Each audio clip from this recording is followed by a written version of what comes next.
윤석열 전 대통령이 오늘 탈당하면서 국민의힘과 민주당 반응은 극명하게 엇갈리고 있습니다. 내일로 예정된 첫 TV 토론과도 맞물리면서 대선 전국에 어떤 영향을 미칠지 주목되고 있습니다. 관련해서 이준우 국민의힘 대변인, 장윤미 민주당 선대 부대변인과 정치권 소식 짚어보겠습니다. 두 분 어서 오십시오. 안녕하십니까? 안녕하세요. 예, 윤 전 대통령 오늘 국민의힘을 탈당했습니다.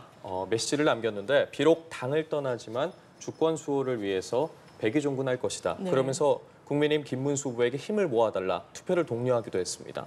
메시지에서 또 지적되는 부분이 조기 대선을 치르게 된 당을 향한 반성이나 사과는 없었다라는 맞습니다. 이야기도 나오는데 먼저 좀 어떻게 들으셨는지 네. 여쭤보겠습니다. 윤석열 대통령은 작진 탈당할 것이 아니라 진작에 국민의힘이 출당 조치하거나 제명하는 게 맞습니다. 그것이 국민에 대한 예의예요.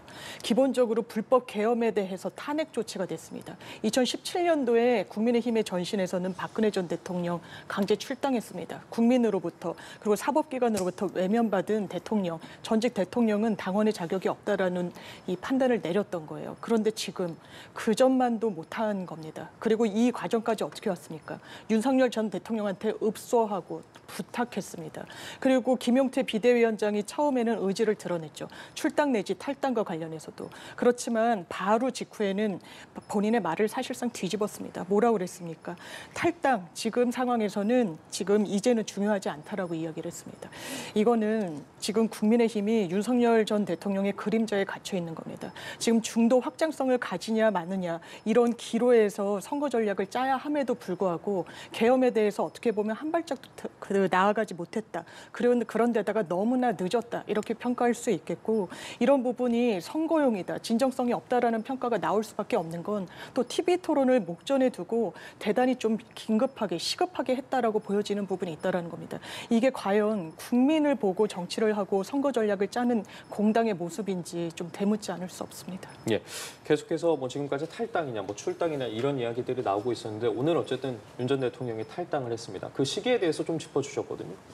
원래 이 김용태 비대위원장이 내정됐을 때부터 사실상 예고가 좀 됐었죠. 김용태 비대위원장이 본인이 내정되자마자 바로 그 다음 날 사과를 했었고 그 다음 날 또 김문수 후보가 또 사과를 연이했습니다. 그리고 김용태 비대위원장이 비대위원장을 취임한 그날 또다시 사과를 하면서 이제 탈당 공고하겠다. 직접 찾아뵙기도 하겠다고 말을 했었고요. 예. 거기에 대해서 김문수 후보가 윤석열 전 대통령의 선택에 따르겠다고 했습니다. 다 이제 예고가 있었고 하나씩 수위가 올라갔었죠. 그 결과 오늘 아침에 이제 윤석열 전 대통령이 책임을 회피하지 않고 책임을 실천하는 모습을 보여줬습니다. 저는 사과보다 더 무거운 정치적 책임을 졌다라고 생각하고요. 더 이상의 분열이라든가 또 갈등은 막자 그리고 국정의 안정을 도모하겠다 그런 정치적 결단이었다라고 평가를 하고요. 저는 민주당에서 지금 이렇게 과거에 있었던 일에 대해서 사과하는 모습을 상당히 잘 보여줬었습니다.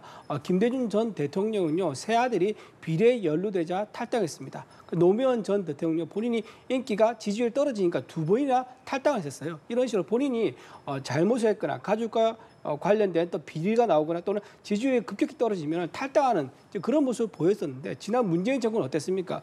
원전 경제성을 조작했고요. 부동산 통계를 조작했고 그다음에 울산시장 선거도 공작을 했었고 그다음 조국 사건이 일어났을 때도 조국 사건을 비유하고 이런 식으로 수많은 조작과 공작과 비호가 있었는데 거기에 대해서 제대로 사과한 적이 없습니다. 그런 연장선상에서 지금 이재명 후보는 사과 한마디 없이 나에게 정권을 맡겨달라라고 얘기한 거 그것도 좀 뻔뻔하지 않겠습니까? 저는 국민들이 민주당과 국민의힘을 다 비교를 하면서 보고 계실 거다.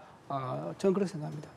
네, 사과보다 더 큰 책임이라고 일단 표현을 해주셨는데요. 국민의힘에서는 대선 승리를 위한 중요한 반전의 계기라고 평가를 했는데 민주당은 제명이 아닌 탈당, 정치적 전술일 뿐이다라고 지적을 했습니다. 윤 전 대통령의 탈당, 표심에 영향을 미칠지 또 궁금한데 어떻게 전망하십니까? 윤석열 전 대통령이 사과해야 되는 주체입니다. 민주당이 아닙니다. 언제까지 조국 전 장관 이야기할 겁니까? 지금 대선이 왜 치러집니까? 조기 대선이에요. 일반적인 대선에서는 일반 유권자분들께서 회고적 투표를 할지 전망적 투표를 할지 여러 선택지가 열려 있습니다. 지금은 그런 국면이 아니에요. 왜 조기 대선이 이루어졌습니까? 불법 계엄을 해가지고 국민들이 사회적 비용을 치르면서 여기까지 오게 된 겁니다.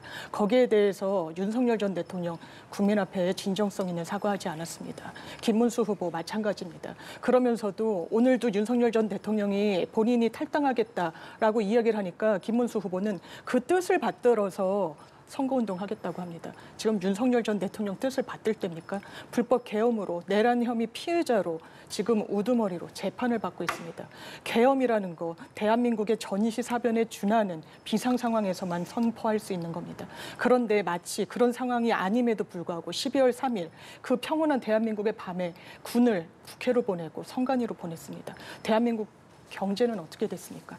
여기에 대해서 사과 한마디 하지 않고 선거를 치르고 본인들을 대한민국의 미래를 이끌 정치 세력으로 뽑아달라고 어떻게 이야기할 수 있습니까? 굉장히 좀 뻔뻔스럽다 이런 생각이 좀 드는 국면이 있고요.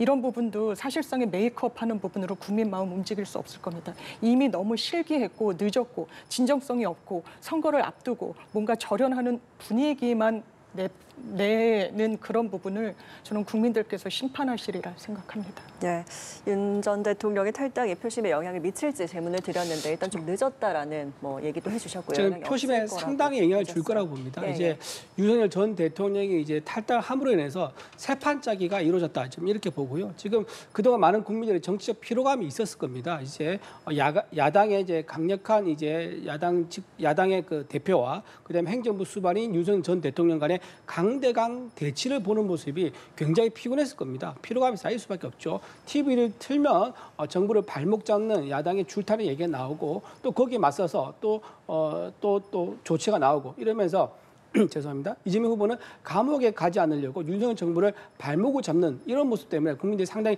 피로감을 느꼈을 것이다. 그런데 지금 윤석열 전 대통령은 탄핵 소추안이 인용됐습니다. 파면됐지요. 그러고 나서 1호 당원이라는 것을 내려놓고 지금 자연으로 돌아왔습니다. 그러면 이제 국민들한테 어떤 인식을 주느냐. 나는 내려왔어. 다음 차례는 당신이야. 라는 당신에 의해서 이재명 후보로 말하겠죠. 이제 그런 신호를 줄 수 있는 겁니다. 그러니까 강대강이니까 나도 빠졌으니까 너도 빠져라. 라는 이제 그런 신호가 될 수 있는 거고요.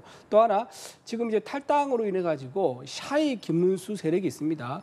그동안 김문수 후보를 지지하고 싶었던 중도층이나 무당층에서 윤석열 전 대통령을 안고 있는 모습을 보이다 보니까 자기의 의사를 드러내는 것을 부담스러워하는 그런 세력이 있죠. 그런 지지자들이 있기 때문에 샤이 김문수 이제 지지자들이 이제 좀 본래의 속뜻을 드러내는 그런 이제 행보를 보일 것이다 생각이 들고요. 이번에 탈당함으로 인해 가지고 김용태 비대위원장의 리더십도 살아났고 김문수 후보의 선대위 수장으로서의 모습도 살아났다. 이제 그렇게 볼 수 있을 것 같습니다. 지금 말씀해 주신 게 표심에 영향을 어쨌든 줄 것이다라고 이야기를 해 주셨고 그 표심을 모으기 위해서 어쨌든 국민의힘에서는 계속해서 내부 단합을 이야기하고 있는데 저희가 앞선 보도들을 통해서도 전해드린 것처럼 국민의힘 내부의 인사들이 과연 어디까지 움직임을 이어갈 것이냐입니다. 한동훈 전 대표 같은 경우에도 뭐 탈당 이후에도 다시 한번 절연을 해야 된다라고 입장을 밝히기도 했고 지금 홍준표 전 시장에도 계속해서 김문수 후보가 구애를 보내고 있지 않겠습니까? 이 부분에 대해서는 좀 어떻게 정리될 거라고 보십니까? 저는 결국은 이번 주 사실 이번 다 지나갔죠. 내일 방송 토론 기점을 해서 월요일부터 본격적으로 단일 대회 모습을 갖춰줄 거라고 봅니다. 오늘 이제 윤석열 전 대통령이 탈당을 하면서 메시지를 냈습니다. 나는 모든 걸 내려놓고 자연으로 돌아갈 테니 김문수 후보 대선 승리를 도와달라고 직접적인 메시지를 냈습니다. 이 메시지는요. 윤석열 전 대통령에 대한 확고한 지지층도 있는데 그 지지층들이 만약 아무런 메시지 없이 탈당만 한다 그러면 이게 국민의힘으로 흡수되지 않을 그런 가능성이 있었거든요. 그러지 않고 윤석열 전 대통령이 자신에 대한 지지층을 김문수 후보로 이제 넘겨주는 이제 그런 메시지를 냈기 때문에 아마 국민의힘 내에서 결속이 좀 분열되어 있는 모습이 좀 정비가 되는 그런 모습이 될 거라 생각이 들고요.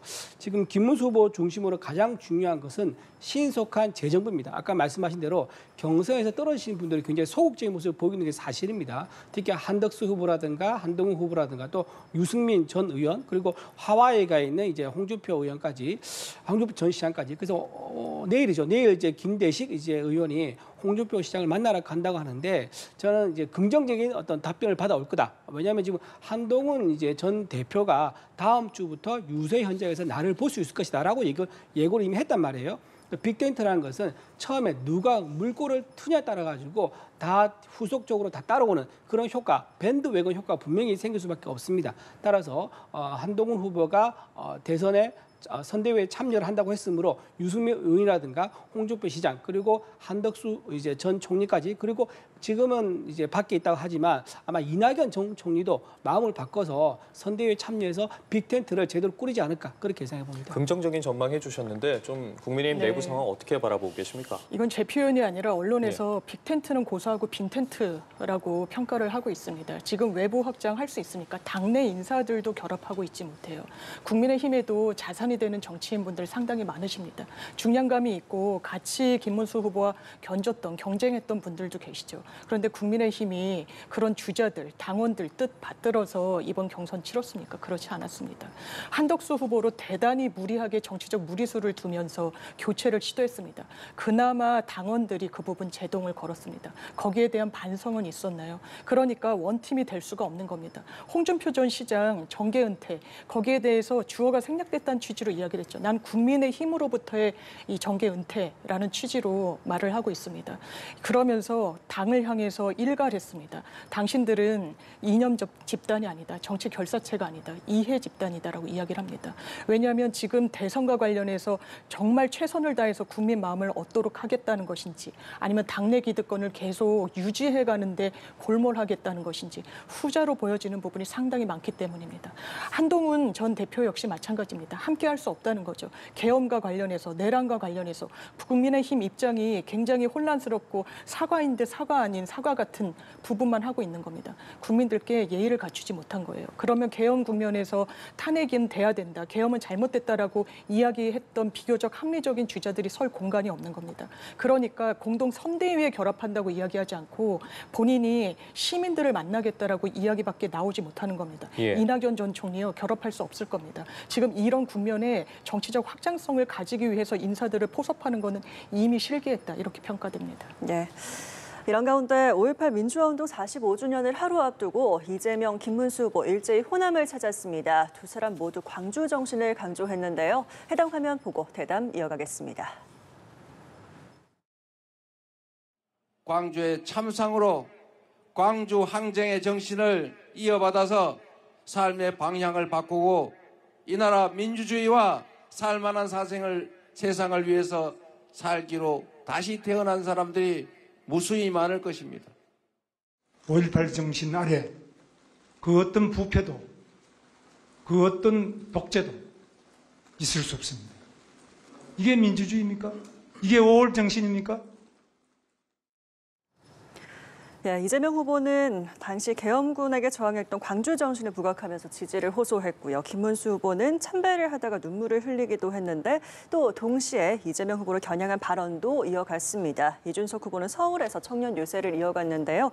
후보들 유세는 좀 어떻게 보고 계십니까? 이재명 후보는 호남 기반이 광주를 찾아갔죠. 찾아갔는데 지금 호남 기반의 결집을 상징적으로 보여주는 행보였다 그렇게 볼 수 있고요. 다만 좀 반복되고 있는 광주 정신 이게 과연 중도층에게 좀 소구력이 있을까 또는 진정성이 좀 의심받지 않을까 이런 생각도 좀 듭니다. 왜냐하면 본인이 지금 사법 리스크가 상당히 많이 있지 않습니까? 광주 정신이라는 것은 정의를 말하는 건데 과연 지금 나와 있는 3명의 유력 주자 중에서 정의와 가장 거리가 먼 후보가 누굽니까? 5개 재판을 받고 있는 이재명 후보를 할 수 있겠죠. 반면에 김문수 후보는요. 지금 노조 출신이죠. 노총 출신으로서 광주의 아픔을 가장 잘 안다. 그리고 본인이 학생운동, 노동운동 할 때부터 저 광주 사태를 온몸으로 겪었던 분입니다. 그렇기 때문에 누구보다 잘 알고 있고 그리고 광주에서 전남대 총학생회장 하셨던 분이 단식을 하다가 50일 동안 단식을 하다가 돌아가신 분이 있습니다. 그분이 돌아가신 그 독방을 본인이 나중에 감옥에서 또 썼다고 하지 않습니까? 누구보다도 광주의 아픔을 가장 잘 알고 있고 몸으로 체험하신 분이기 때문에 김문수 후보야말로 광주의 정신을 제대로 이해하고 있는 분이다. 그리고 지금 이 김문수 후보가 우리 헌법 개정하게 되면 광주의 정신을 넣겠다라고 또 얘기를 했거든요. 근데 지금 윤석열 전 대통령 그리고 국민의힘도 이 부분을 다 소화를 하지 못했었어요. 근데 김문수 후보가 대선 후보로서 한 번 더 얘기를 했기 때문에 아마도 김문수 후보에 대한 중도층의 호감도가 더 올라가는 그런 행보가 아니었을까 생각이 들고요. 이준석 후보는 오늘 보니까 서울 홍대에서 청년들하고 만났다고 그런 모양이더라고요. 그래서 저는 이준석 후보의 행보가 타겟이 명확한 것 같아요. 이런 5.18 역사적 어떤 이런 이제 사건을 본인의 정치적 베네핏으로 들고 오기보다는 애초 목적이었던 청년 2030 청년들 대상으로 확고한 지지층 이번에 확보해놓자 이제 그런 의미로 보이고 아마 그렇다고 하면 이건 두 자릿수 목표가 아니라 한 자릿수 중에서 최대한 끌어올릴 수 있을 만큼 끌어올리는 그런 대선 행보가 아니겠는가 그렇게 분석해 봅니다. 네, 어떻게 좀 들으셨습니까? 저는 기본적으로 김문수 후보께서 눈물을 흘린 부분까지 폄훼하고 싶진 않습니다. 그런데 정치는 눈물과 말로만 하는 게 아니라 행보로 하는 겁니다. 그리고 어떻게 국민들께 보여드리는지 결과로 하는 건데 국민의힘 선대위 어떻게 했습니까? 정호연 전 국방부 장관을 상임 고문으로 위촉했습니다. 정호영 씨는 이 광주 민주화 운동을 진압하는 데 제일 앞장섰던 인물입니다. 12.12 쿠데타의 주역으로서 40주년 전두환 씨 옆에서 같이 자축을 했던 인물이기도 합니다. 그리고 내란과 계엄 혐의로 인해서 7년형 실형을 선고받았습니다. 어떻게 국가폭력의 트라우마 관련해서 이번 대선이 또 치러지는 측면이 있고 광주 시민분들께서 가장 큰 그 아픔의 상처를 아직도 갖고 있는데 이런 인물을 나중에 취소했다곤 하더라도 선대위에 이런 중책을 맡길 수 있습니까? 이거는 완전히 국민을 무시하는 거고 광주 정신을 입에 올릴 자격이 상당히 좀 부족하다. 광주 정신이란 게 진보 진영의 전유물이 아닙니다. 확장성을 가져야 되는데 윤석열 전 대통령 이야기를 하면서 헌법 전문에 넣겠다고 했지만 지키지 않았습니다. 그 연장선상에서 김문수 후보, 정호연 씨 위촉하는 거 몰랐다라고 이야기합니다만 어느 정도나 이렇게 무신경한 후보의 행보를 진정성 있게 봐달라는 말에 갇혀가지고 평가해야 되겠습니까? 예, 알겠습니다. 끝으로 두 분과 짧게 좀 여론조사 흐름에 대해서도 이야기를 나눠보도록 하겠습니다. 최근에 한국갤럽과 MBC 조사에서 지금 보고 계시는 것처럼 이재명 후보 51%, 김문수 후보 29%, 이준석 후보 8%, 한국갤럽의 지금 후보 지지도고요. 다음으로 보시는 화면이 MBC가 의뢰한 여론조사입니다. 마찬가지로 이재명 후보 47%, 김문수 후보 30%, 이준석 후보 7%인데 지금 흐름 어떻게 보시고 혹시 앞으로 좀 변곡점이 될 만한 부분이랄까요? 어떤 부분 꼽으실 수 있을까요? 여론조사 결과가 업체마다 좀 다른 것 같아요. 업체마다 다른 것도 있고 또 여론조사 방식마다 다른 것도 있고요. 다른 데서는 이제 저거보다 더 이제 높게 나온 거 있습니다. 그러니까 지금 저기서 보면 1강, 1중, 1약처럼 보이는데 또 다른 데서 보면 2강, 1약 이렇게 또 분류된 것도 있습니다. 또 그리고 전화조사 방식이냐 또 ARS 방식 이것도 다르죠. 전화조사 방식을 하면요. 아무래도 자기 속마음을 드러내기를 좀 꺼려합니다. 상대방이 사람이기 때문에. 근데 기계 방식으로 응답하게 되면 좀 더 자기 속마음을 자연스럽게 드러낼 수 있거든요. 부담 없이. 그렇기 때문에 저 방식에 따라서 또는 업체에 따라 좀 다른 결과가 나오고 있다. 그렇게 먼저 말씀을 드리고요. 저는 이제 여론조사 결과가 저는 샤이 김문수가 이제 곧 여론조사에 반영될 거다 이래 봅니다. 지금 유승민 전 대통령 때문에 지금 샤이 김문수 지지자들은 여론조사에 제대로 응하지 않는 또는 이제 응답률 저조한 이런 문제가 있었는데 이게 다음 주부터 조사를 하게 되면은 샤이 김문수 지지자들이 부상을 해서 여론조사에 반영되는 그런 모습이 나타날 거 보고요. 또 내일 있으면 TV 방송 토론이 있습니다. 방송 토론에서 어제였죠. 백광현 씨가 민주당 권리당원했던 백광현 변호사가 대장동 관련된 하드디스크가 포렌식 됐다라고 예고를 했습니다. 근데 그 내용은 아직 공개가 안 됐지만 제목에 보면은 수사 진행 사항이라든가 이재명 성남시장 지시사항 이런 것들이 있거든요. 근데 여기서 자료를 잘 분석하면 대장동 사건과 이재명 후보와 직접적인 관련 있는 부분 나올 수도 있습니다. 그러니까 이런 부분들 백광현 씨의 하드디스크 포렌식이라든가 내일 TV 토론을 통해서 이제 김문수 후보가 도지사 시절 했던 성과, 그다음에 이재명 후보가 도지사 시절 했던 성과 이런 것들 비교하면서 그리고 또 하나 과연 미국으로 갈 것이냐, 중국으로 갈 것이냐, 손을 어느 쪽에 손잡느냐. 이것도 이제 문제가 될까요? 그리고 마지막으로 탄핵과 마지막으로 개헌 문제에 있어서 김문수 후보는 개헌에 대해서 전향적 입장을 아마 낼 가능성이 높습니다. 하지만 이재명 후보는 5년 단임제를 고수하겠죠. 이런 문제도 같이 논의가 되면서 상당한 여론조사에 변화가 오지 않을까 생각됩니다. 이런 흐름에도 민주당은 굉장히 조심스러운 분위기거든요. 백병전을 준비해야 된다. 맞습니다. 그리고 이재명 후보도 고개 들면 선거 진다라고 이야기했습니다. 맞습니다. 선거가 끝날 때까지 끝나는 게 아닙니다. 분수령이 될 수 있는 변곡점이 될 수 있는 계기는 정말 여러 차례가 올 수도 있는 겁니다. 선거 국면에는 정말 겸허하게 임해야 되고 전 말씀 주신 대로 이른바 샤이 김문수 있을 거라고 생각합니다. 지금 국민의힘에 대단히 실망해서 지금까지 이 경선을 가지고 무리한 후보 교체를 하면서 어떤 여론조사야 어떤 질문을 받으셨을 때 굉장히 소극적으로 응하시는 보수층 계실 거라고 생각합니다. 그러니까 아마 박근혜 전 대통령 탄핵 때도 마찬가지 국면이었지만 선거가 임박해 오면 양쪽의 진영들은 완전히 강경하게 결집하기 마련입니다. 이 부분과 관련해서 지금 현재 비교적 넉넉한 표차 그리고 지지율 차가 있다라고 해서 안심할 수 있는 상황이 아니라고 보여지고요. 말씀 주신 대로 여러 분기점 중에 하나는 당연하지만 TV 토론이 될 겁니다.